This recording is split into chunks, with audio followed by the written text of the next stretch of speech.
The fun was short-lived as we're back to making holes in the van, this time however for a sleeping pod, not a window. I should be an expert by now.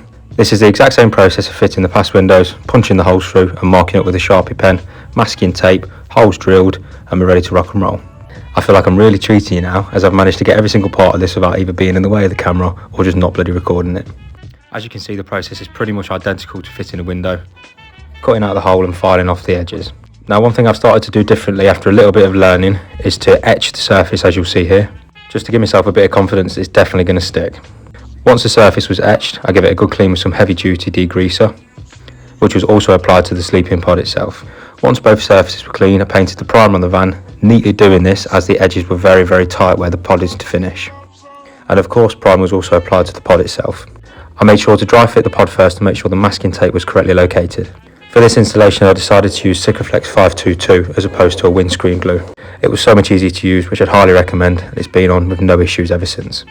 Big Mike was called in for some assistance when installing this, as the last thing I wanted to do was get mastic all over the van. The reason I put masking tape around the edge of the window this time was to allow the mastic to ooze out, as when installing we wanted to make sure enough pressure was applied to ensure that the mastic had properly covered all edges. Once cleaned, we removed all mastic to get rid of any excess adhesive, some final sprucing, and just like that, we have a sleeping pod.